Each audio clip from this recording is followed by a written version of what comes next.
Hello everyone, welcome to another live hangout here at Voice Essentials. So good to be joining you.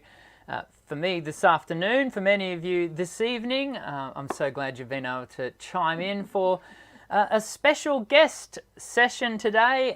We're going to have one of our long-time friends here, Dr. Shannon Coates, is going to be joining us in a moment. And you know, every time we've had Shannon on, we have had an absolute blast. I don't think today is going to be any different if our pre-show conversation is anything to go by. Nonetheless, we've got a few little things I just want to mention before we bring Dr. Shannon in. Dr. S. We should call her Dr. S, I reckon, or something of like. Just want to let you know, guess what? I finished writing the scripts, the video scripts for Voice Essentials 2 online course. I finished last week. Oof, what a job that is. And many of you are really excited to get into Voice Essentials 2 because you've already completed Voice Essentials 1. And I keep getting messages on Facebook and via email like, when are we going to get Voice Essentials? It's coming. It's coming. I've scheduled to do all of the video recording for it in Easter. And then once I've got the video, sort of my Easter break, I've got a week after Easter that I'll take off to do all the video recording, which is a big job in and of itself. Then we've got to edit the video, and that's another big job. So there are some sort of big milestones / hurdles to get over before we launch. I'm aiming for early July, if not July 1st. And as I've been saying, there will be a pre-launch sale that will happen mid-May. And it's going to be a massive discount on what you'll ultimately pay if you wait until the launch date in July. But there will be a week where you get a really massive cost-saving, what do we call it? Discount. So I'll keep reminding you that that's coming up.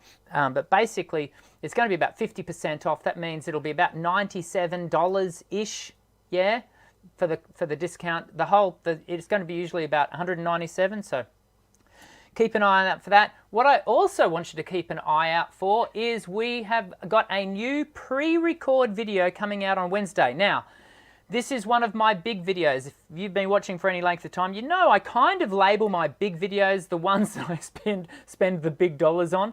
This has got a massive amount of animation in it. It's titled, let me show you the thumbnail. This is what you're going to be keeping an eye out for.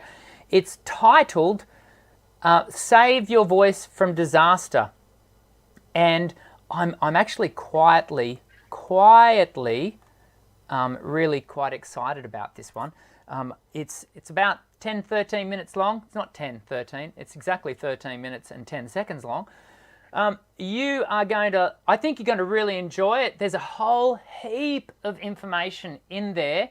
I want you to watch the whole thing, and then I want you to share it. Help me out. Share it through your socials, because it's not just information that is going to benefit singers. It's information that is going to benefit voice users, and that, last time I checked, is pretty much the entire population of the planet. So make sure you share that, get the information out there. Finally, before we get Dr. S in, I wanted to let you know about next week. I think it's going to be a Q&A for our live show. We meet here every Monday, 1 p.m. Australian Eastern Standard Time. But of course, I was hoping to do a live song review. But alas, we haven't had anyone sort of volunteer, put their hand up, send me the information, like the talent release forms. So we don't actually have anyone slated yet to do a live song review session. If you're watching and you think, hey, I want to put my hand up and do what both Linda and Kathy have done, and essentially have a free singing lesson. Yes, it is observed by everyone else live, but if you want to be involved in that, and if you've already enrolled, you've purchased and enrolled in the online course, then you can participate in that. Otherwise, we'll do a live Q&A next week. So that's all the news I wanted to get out of the way, because I do really want to get straight to our super duper. You know her, you love her. Well, I love her. You probably do as well. We're going to get to Dr. Shannon Coates in just a moment. Sound check. Check 1, check 2.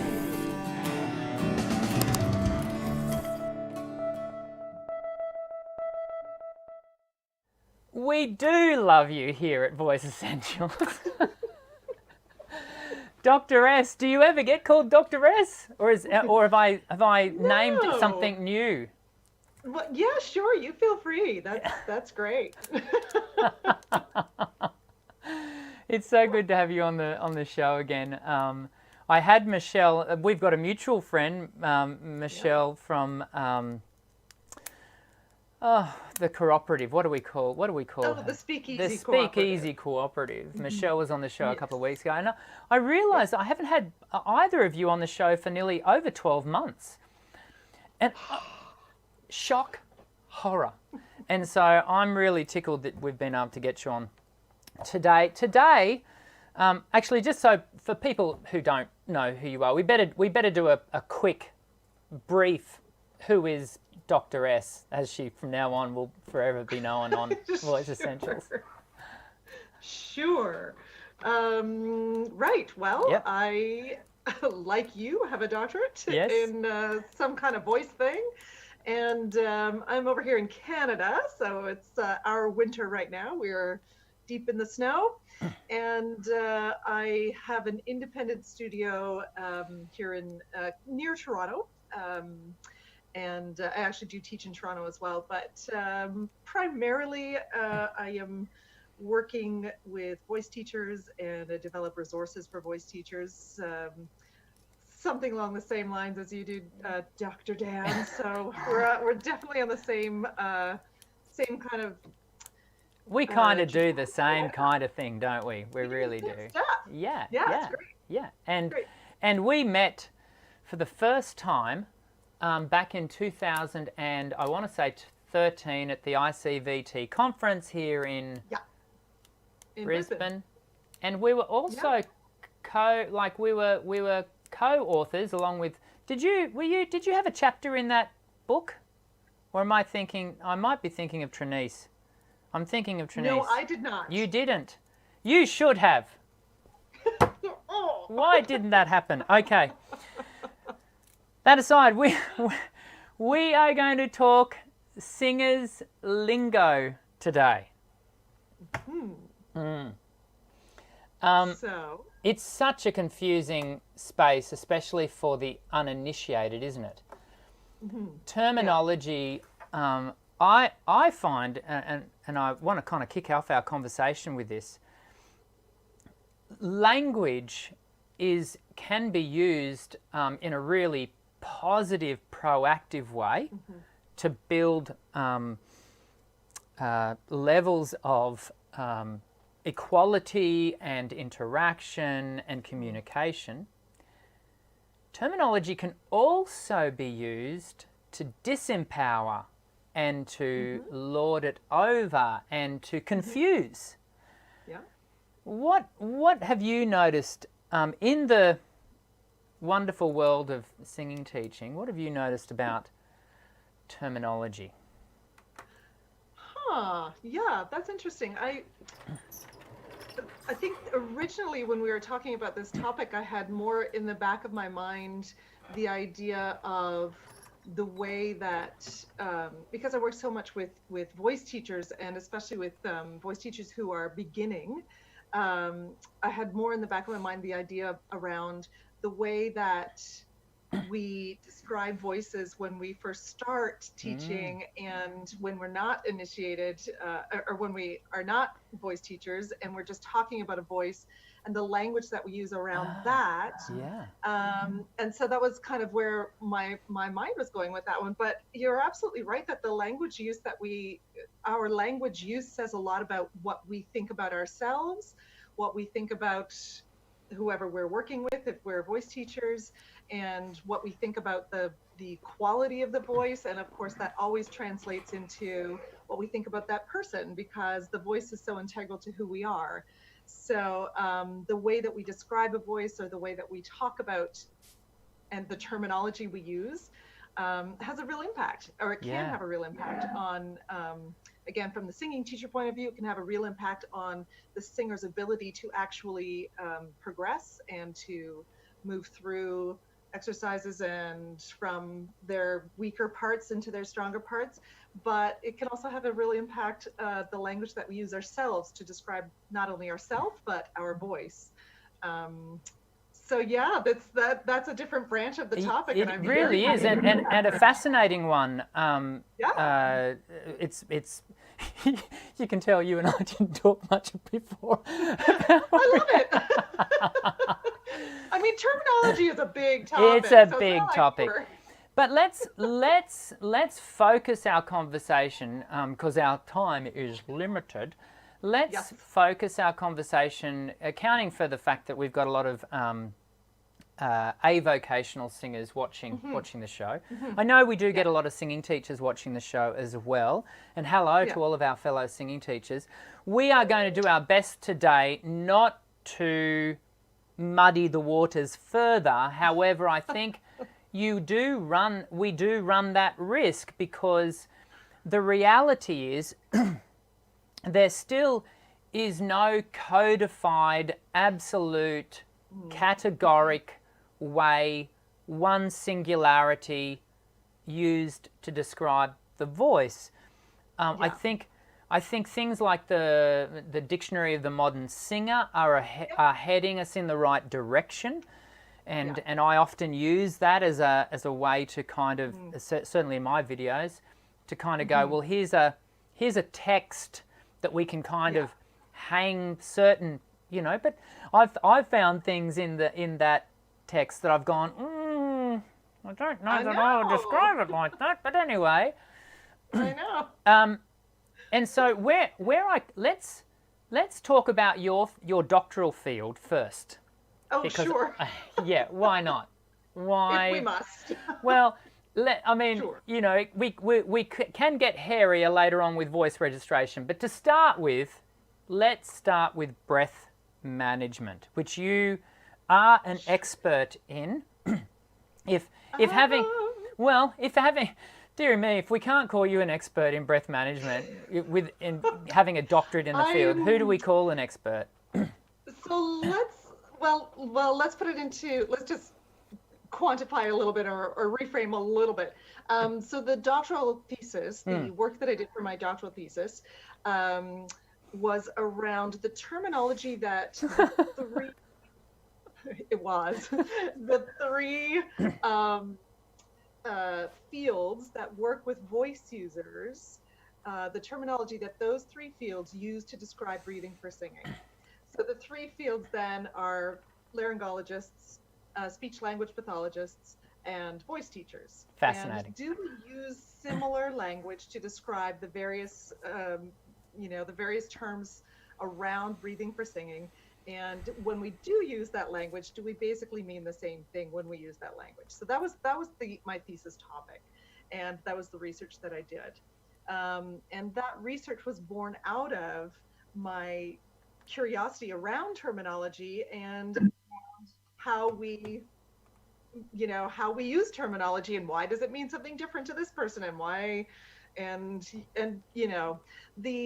so in a way, I guess I'm an expert at breath management, but more an expert at understanding what everybody else is saying about the breathing terminology, and kind of being able to put it into context.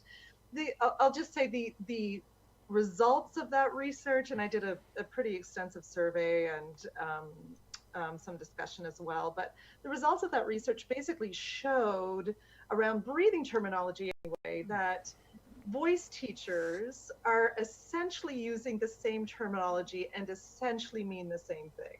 Now, this research is always flawed, because the people who take these kinds of surveys are, it's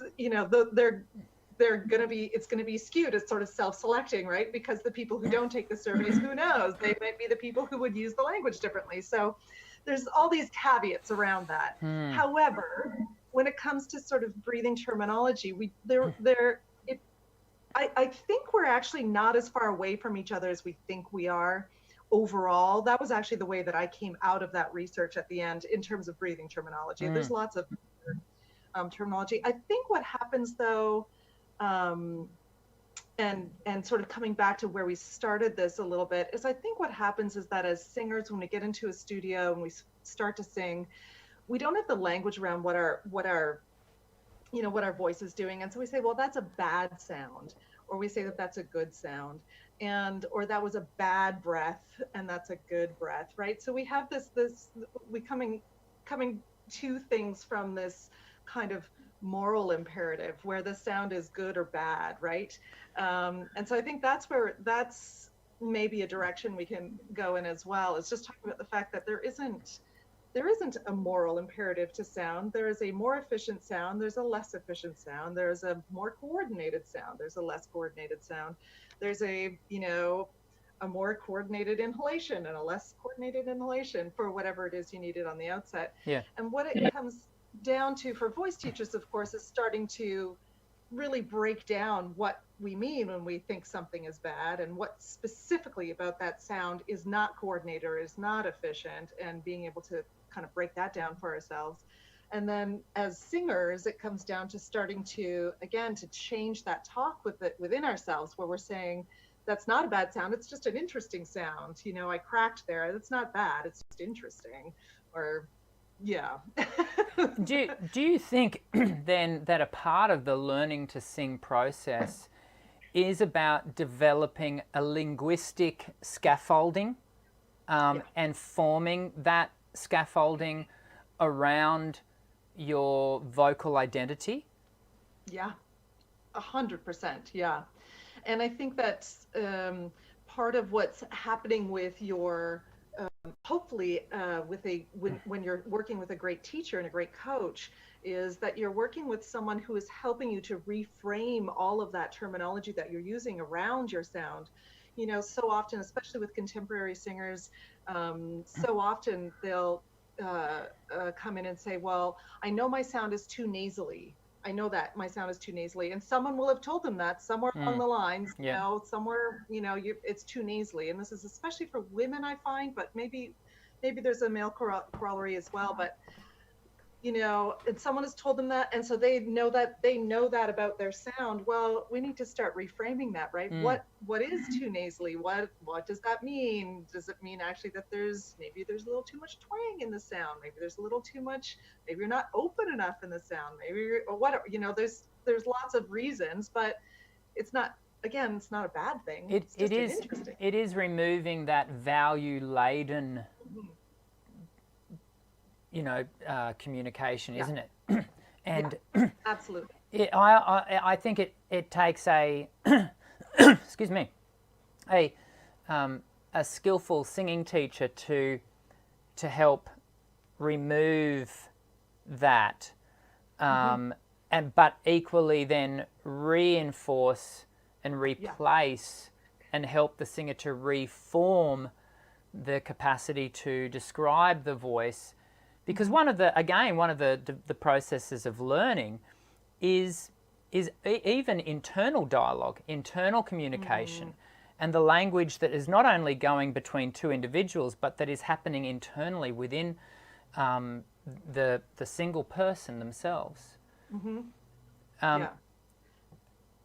Yeah. Sorry, I'm looking at you are you wanting to say something now? No, I agree 100%. And again, this is it's sort of like the deeper take on this, around terminology and around the way we describe voice, and such an important one. And yeah, I'm very happy we're on this path. It's really important. It is, isn't it? And just on that point you made before about what someone has said to someone else about their voice, and I remember one particular student that I had been told that they had too much vibrato in their sound, and it's an area that with this particular student who was with me for a few years, we would keep coming back round the mountain to it. It had taken such deep. It had become so deeply seated within her singer psyche, if we can use that way to describe it. Absolutely. That that no matter how often, and we would come around to it and we would discuss it, we would unpack it, we would identify that this particular person who had been a singing teacher was a singing teacher in her most formative of years. And so that singular, and this singing teacher had done some really wonderful things for this singer. Of course. So we're not tarring the entire experience by this, but the singer's single takeaway seemed to be this negative, you have too much vibrato. And I think a lot of us as singers do go through our existence being able to recall these singular moments in time where something was said, it was value laden, and the important thing often to be able to filter that through is to understand that in this particular instance of the description I'm giving, the story, actually that was being filtered through the singing teacher's own bias. Yeah. Yeah. Because I never had a problem with a vibrato. Yeah. Absolutely. Absolutely. What's been your experience in helping singers to work through those things? Well, again, Dan, like it's so, just what you're describing there, it's a process. And it can be a really long process. And, you know, we're out of our lanes if we're trying to be psychologists, you know, but there is such that aspect of being careful around who the person is, because the voice is so tied to who we are. It really is who we are. Yes. You know, we express so much of ourselves with our voices, and so much of our personality comes through in our voices, and we read so much, other people read so much about us from our voices. So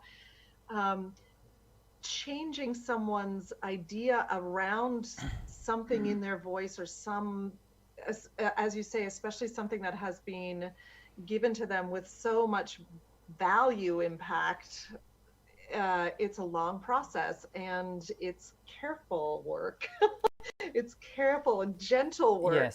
And that reframing, I mean, I think, again, we need to, as singing teachers, need to be so careful about the reframing, and definitely the unpacking, and you know, finding that place of trust where we can kind of say, well, this may not actually be true about your voice, or at least it's not true from my perspective, and then finding that way to reframe for that singer, and or helping the singer to just find that themselves, even finding the way to reframe. It's a long process, or it can be, not always, but it can be, you know. I have, sorry, I don't want to jump in. I have found that one way that singers can, the word that's coming to mind, I don't know if this is the right word, but the one way that one can find themselves inoculating themselves against these little momentary sort of seeds being planted, and more importantly taking root. You can't stop people from making comments. No. But I have found that one way to ensure that one way to help mitigate. Thank you. I'm trying to find the right way to say it. They're hard. One way to mitigate those seeds really taking deep root in our psyche is to, when these comments are made, and they will be made, when they are made, I find that one of the best things to do is to then immediately ask for clarification around what has been said. And because more often, not always, often, these questions are made without thought, without a lot of substance. They're kind of spoken into a sort of a void. And when I've asked for clarification, when these comments have been given to me as a singer, Mhm. there has been occasion where it's actually given the person an opportunity to actively reflect on what they just said, provide clarity, which actually then often takes the barb out of Yeah. what was said, and Yeah. and probably often positions the comment more around what I already know about my own voice Yeah. than it actually being this, ouch sort of scenario. Yeah. What have you found has been helpful?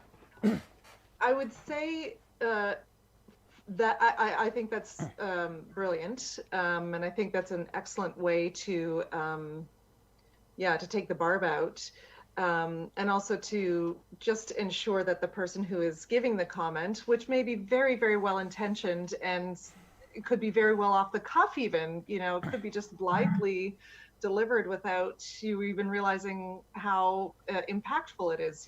Yeah. So yeah, asking the question in the moment is I think a wonderful strategy. I also think that takes great presence of mind and good Yes. understanding of who you are, right? Yes. So I'm not sure that everyone is strong enough or the kind of person Ready? who's able to do Yeah. that, right? So sometimes you don't realize until 2 weeks later that you're still Yes. thinking about that one comment. Yes.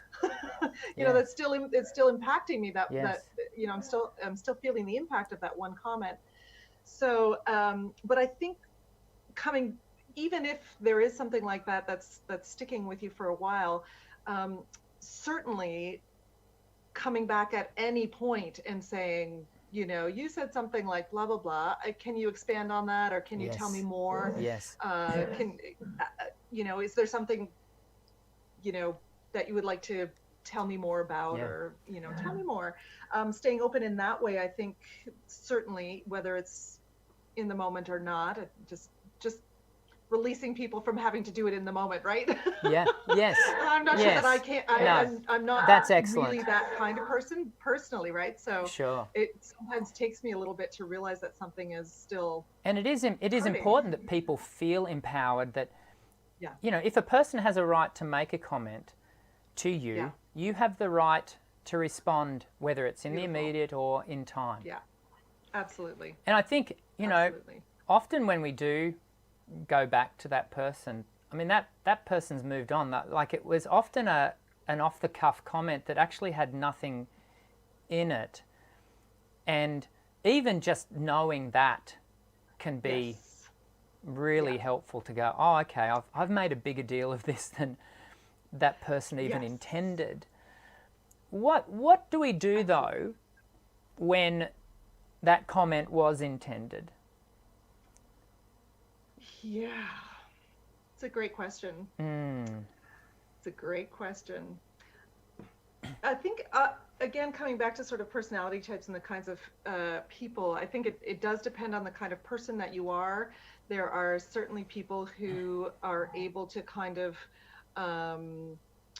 take sort of a long view, if you will, and be able to say, okay, well, that's fine. That was, I mean, it does depend on how trusted the source is, of course. It depends on how strongly they're able to speak to you.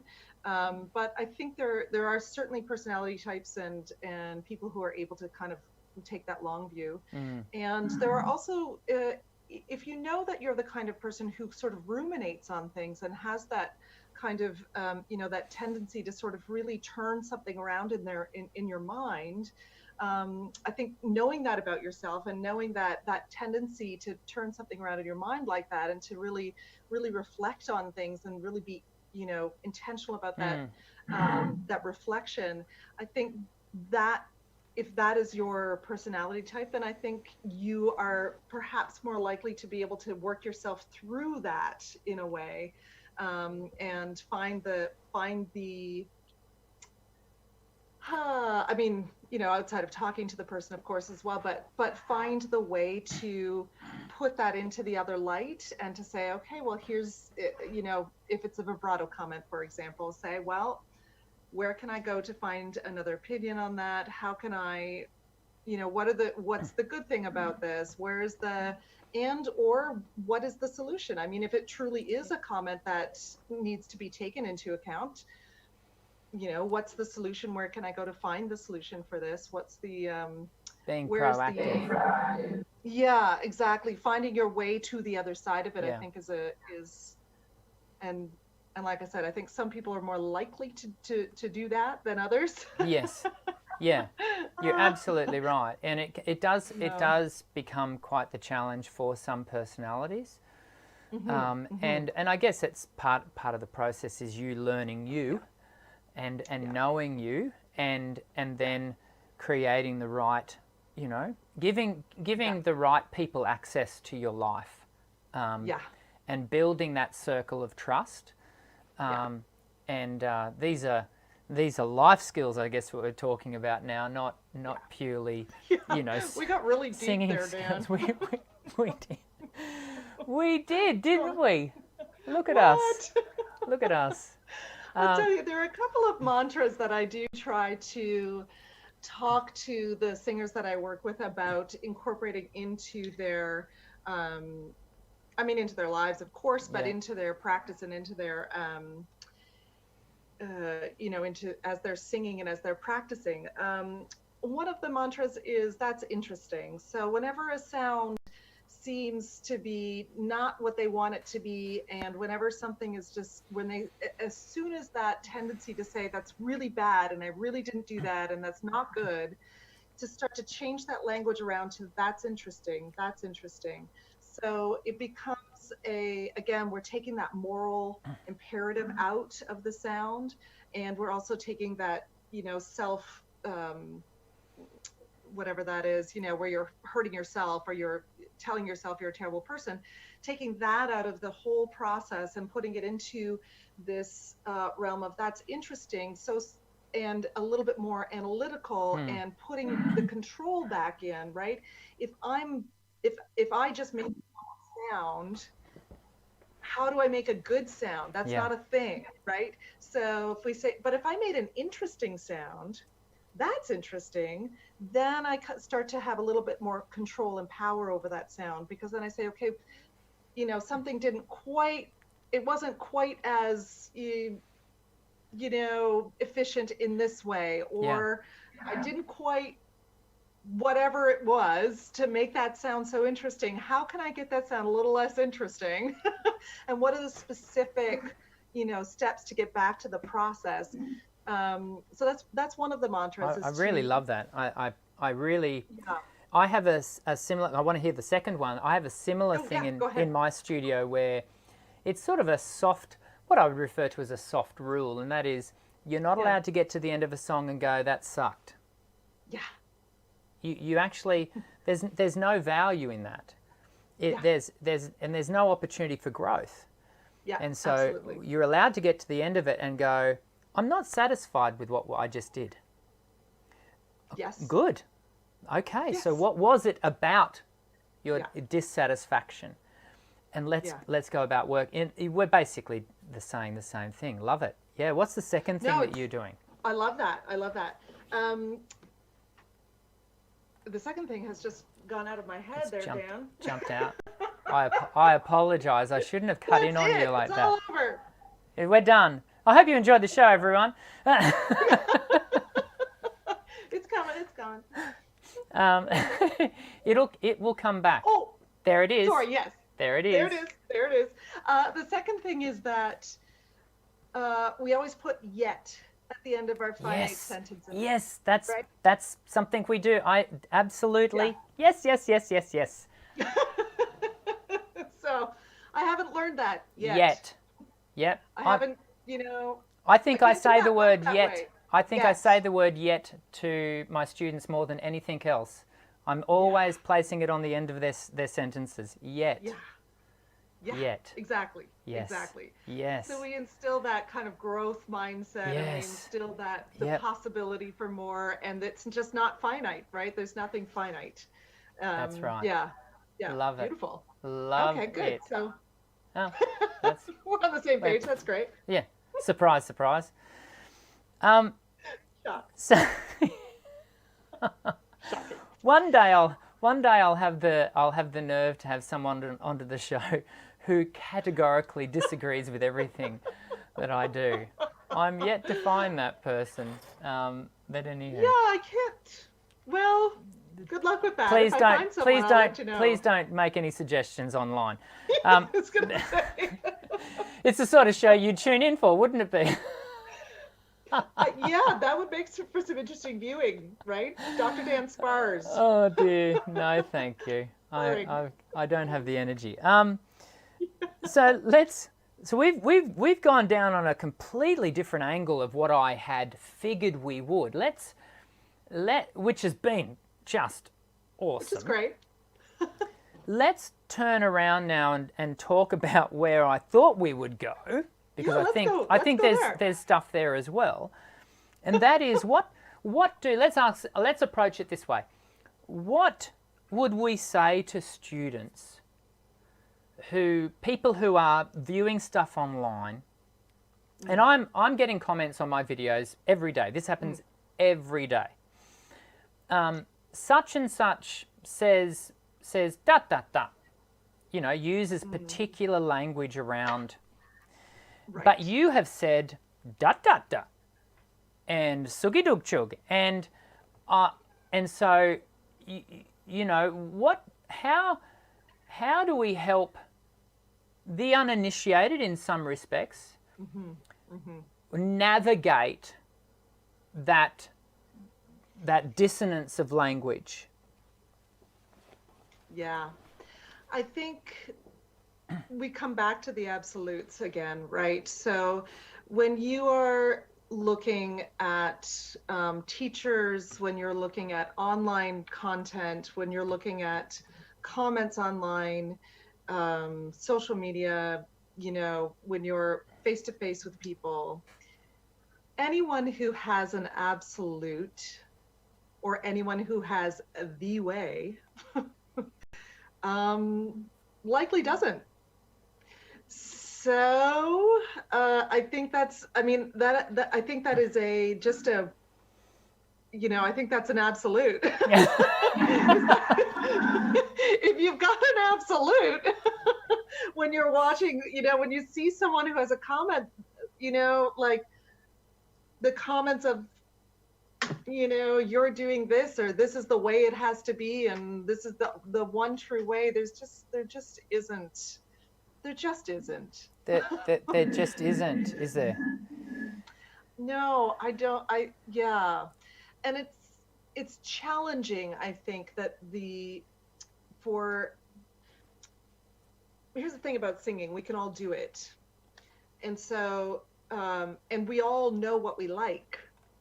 Every person on the planet, we all know what we like. So when I'm listening to something, and because I can do it, I mean, in general, because I can, sing, every person can sing, I look at another singer and I feel very free to say they're doing it right or wrong. Now, I actually do feel pretty free to do that, but I'm trained. Yeah. But the general population feels that they have a very, that there's this openness to be able to say, oh, you're doing it right or you're doing it wrong, or that's bad or that's good. And again, there just aren't those absolutes. And because everyone can sing, that becomes this, it gets confusing, right? We have this, like, buddy over here says this way and buddy over here says this way, and then we have bel canto guys saying it's got to be this way, and then we've got our classical teachers saying it has to be this way, and then so there's all of this information coming through, and then we have our general population just trying to get out there and be a good singer, or try to find a good voice teacher, or just get some good information. And who do you trust, and who's out there with an actual, truly an understanding of how the voice works, and who can truly actually speak to whether or not something is effective, or whether or not that is going to be an effective or useful way to use the voice. Like, who's truly out there, and figuring that out, that's challenging. That is challenging. I mean, it's challenging for me sometimes when and Yeah. I have a lot of education in this. I mean, the challenge is, I'm just wait for the computer to figure out how to cancel my voice there. I think it is challenging, and like you, I'm highly educated, and you know, I can be reading something, and you've really got to critically analyze what's just been said to go, did I just read that right? You know, let's go back, let's reflect. Then you take into account your knowledge base, which can never be all-knowing. We're not omniscient, and so you know, processing that is quite challenging. I often encourage singers, one check is actually their own voice. You know, if you're doing something that you've been instructed to do, and I'm talking more about online now, I'm not talking about individual when you lessons. don't have someone in person to kind of... Yeah, I'm talking about when you're taking instruction from someone online where there can be no feedback given to you as to whether you're doing it right, wrong, or indifferent. Learn to trust your voice, that it can tell you when things are not are ideal or not ideal. And if it hurts, always stop. Always stop. And that goes for my online course, anyone's online course, any material. It's when, I think, when the instruction is given to persist, that's when I start to get a little bit. But if I persist, I could be persisting with something that could really do my voice some disservice. What do you think are some other things, some checks and balances that we can have in place?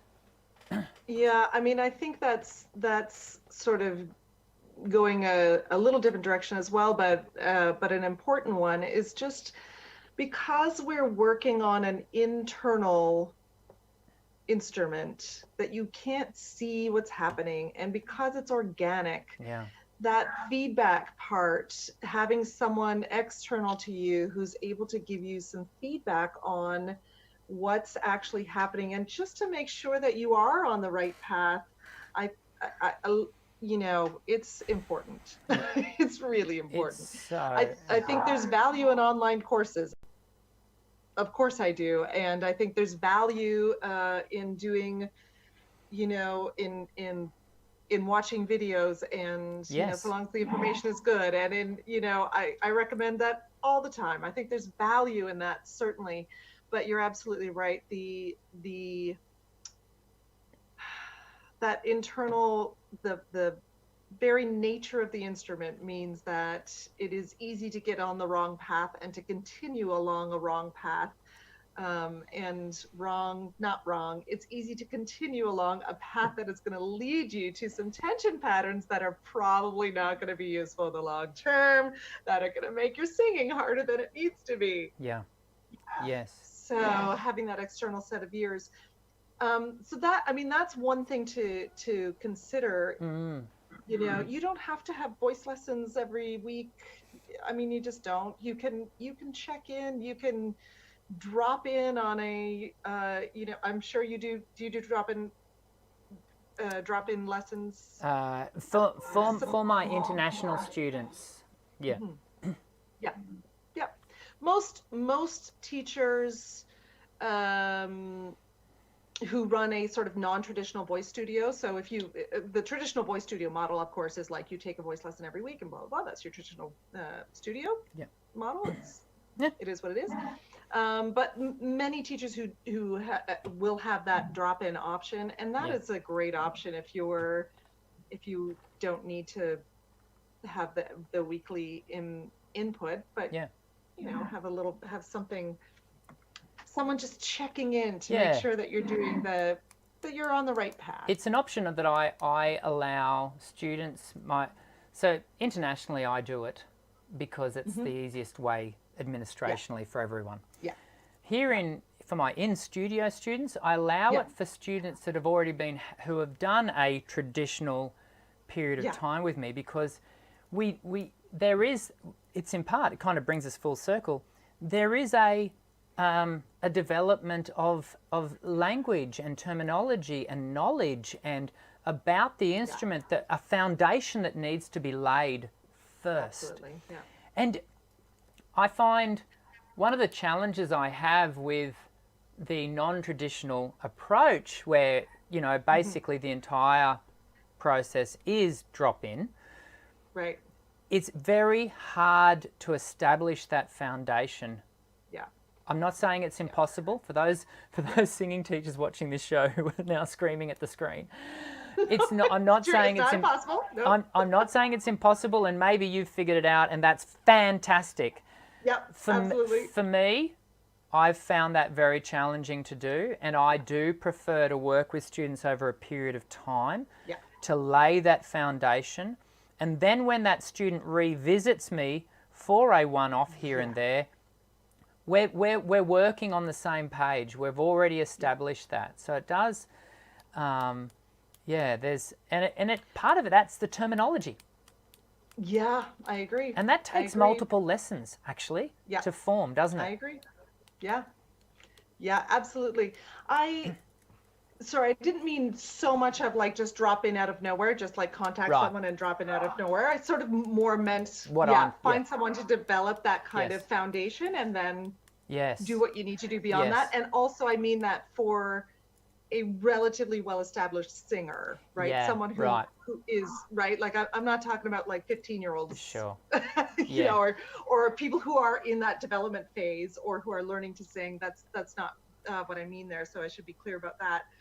I do know several voice teachers now who actually put into their contract words to the effect of, you will make the best progress. And again, I'm talking about singers, not necessarily teenagers and developing voices. I'm talking about sort of more adult singers and you know, gigging singers and people who have a good working knowledge of what's happening in their voice already. They know often. I know some teachers who they know how long it takes for them to work with a singer to help them find that, you know, that basis, and to help them to work through the terminology and to work through the understanding and that foundational work. And so they will say something like in their initial contract, or just even in their you know, on their websites, often they'll say things like, you will find that you are most successful and you are able to achieve your goals fastest if we work together for a concentrated period of 6, 8, 12, whatever it is, lessons over a whatever amount of time. Because absolutely, developing that foundation is integral. And it's hard, isn't it? Because really the learn to sing thing is a slow burn, lifelong process.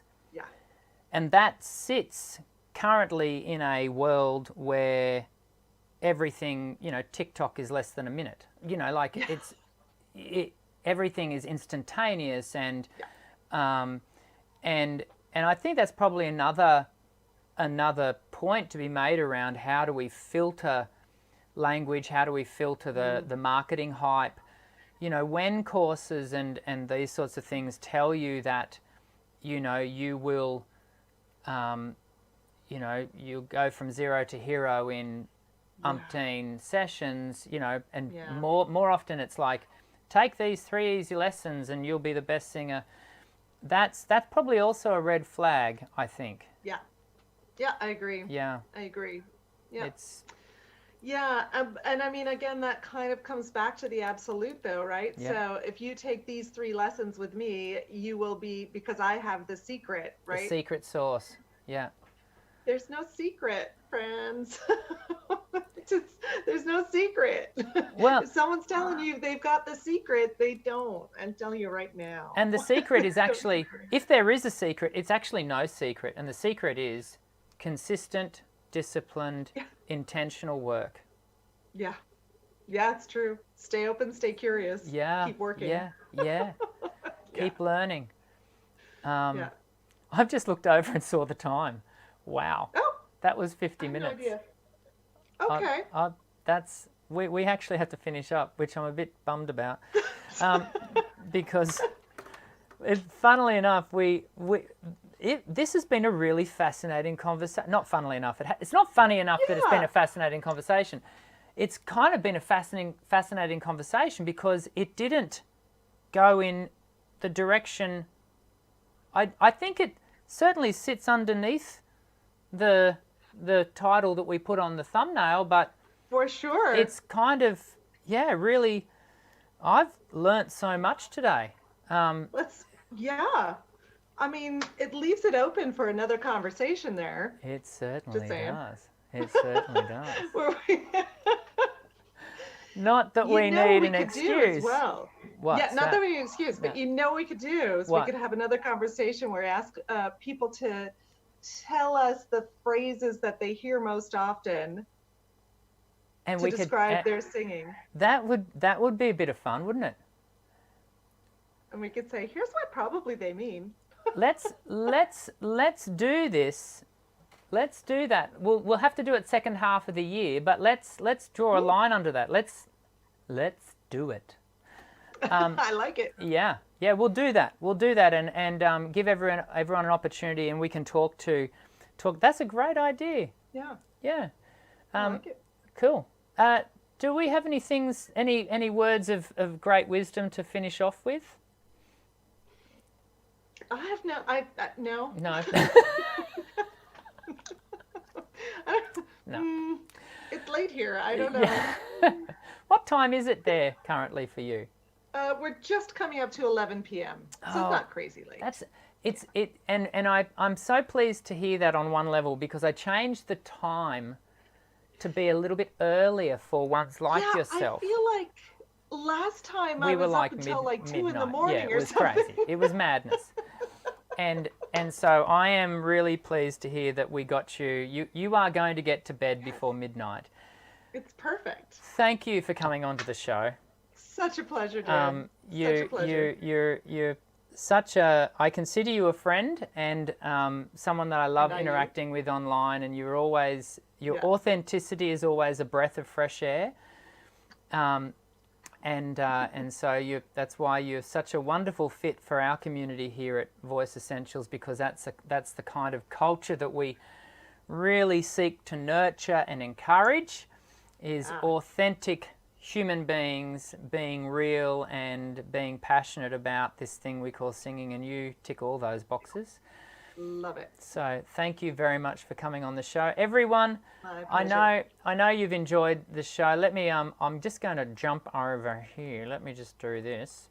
I'm going to say goodbye to you now, but stick around. We'll talk a bit more in a second.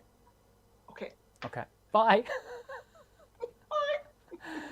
Oh, such a great. I mean, I knew I'd enjoy today. I didn't realize I'd enjoy it as much because we've sort of kind of gone a bit over time. Such a great show. I've sort of the level of chat that's been happening, not over there. Oh yes, over there. Dear me. The level of chat that's been going on today is just fantastic. Thanks for engaging in the show. If you've been watching the show either now live or as a replay, I hope you've enjoyed it. Hit the thumbs up button because it tells, the all-powerful algorithm that you enjoyed it. And also, share the conversation with people who you feel will really benefit from, I think there's a lot of encouragement to developing singers in today's show. So make sure you do that. Don't forget, this Wednesday, new pre-record show, Save Your Voice from Disaster. There are so many helpful tips, and here's a little sneak preview, not preview, but little thing. And I can hear a phone. That's funky. I just let you know there's a poster. I've designed and you can download it as an A4, but I've also got it as an A2 poster that you could go and get printed and put in your studio and hang up. All about the vocal health benefits of observing things like not talking in loud environments, not clearing your throat, all these sorts of things. Watch it all the way through, share it. I know you'll enjoy it. As always, I look forward to seeing you in our next live show next week, Australian Eastern Standard Time, Mondays at 1 p.m. I know we're going to have a good time when we get together next week. I'll see you again soon. I'm Dr. Dan. Sing well.